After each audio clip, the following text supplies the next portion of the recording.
तमाम ॿियनि सिंध ॼाइनि जीअं असांखे तव्हां ते बि तमामु घणो फ़ख़्रु आहे।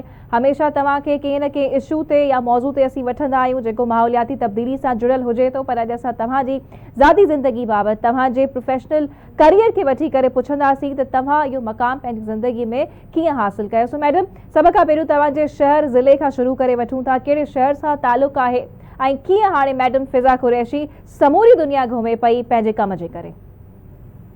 महिरबानी लेला, सभिनी खां पहिरीं त तव्हांजी महिरबानी ऐं आवाज़ टीवीअ जी महिरबानी मधु कराइण जे लाइ। ऐं ॾाढी ख़ुशी पई थिए, ॾाढो सुठो पियो लॻे। अॼु वेठा आहियूं, कचहरी करियूं पिया।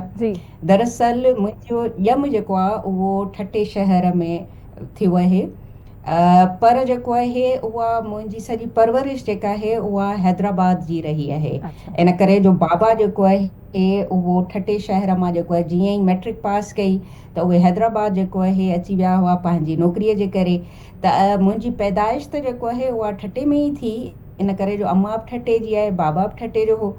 त पर जेको आहे उहो नंढपिण में ई असांजी फैमिली जेको आहे अम्मा ऐं असां ॿारनि समेत जेको आहे अम्मा बि हैदराबाद ई शिफ्ट थी वई। शुरूअ में त कंबाइंड फैमिली सिस्टम हूंदो हो, पोइ वरी उते ई सॼी पढ़ाई जो सिलसिलो रहियो ऐं जेको आहे ईअं ई जेको आहे उहो यूनिवर्सिटियुनि ताईं बि उते जामशोरे में महराण यूनिवर्सिटीअ में पढ़ियसि, सिंध यूनिवर्सिटीअ में बि पढ़ियसि।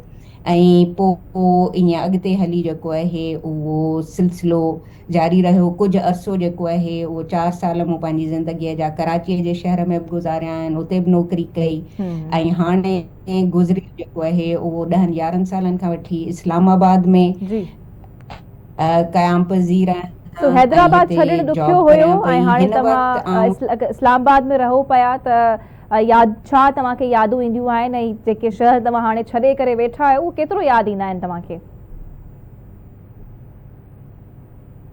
मूंखे समूरी सिंध यादि ईंदी आहे। ज़बरदस्त। ऐं सारी सिंध पिरीअ जो पाछो, त मूंखे सारी सिंध यादि ईंदी आहे। हींअर ताज़ो 2-टे हफ़्ता पहिरीं जेको आहे उहो आउं थर जो चकर बि लॻाए आई आहियां ऐं ठटे जो चकर बि लॻायो रस्ते तां वेंदे। थर जेको आहे उहो ॾाढो जेको आहे उहो मुंहिंजे रूह में वसंदो आहे।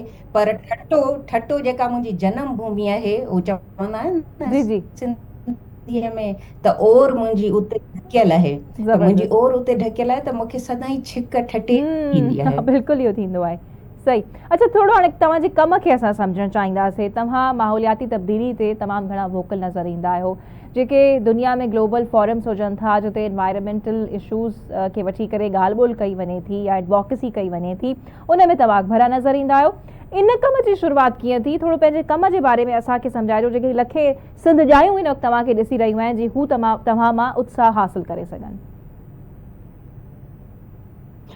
हा लेला, ॾाढो सुठो सवाल आहे। दरअसल मूंखे डेवलपमेंट सेक्टर में कमु कंदे 20 साल थी विया आहिनि।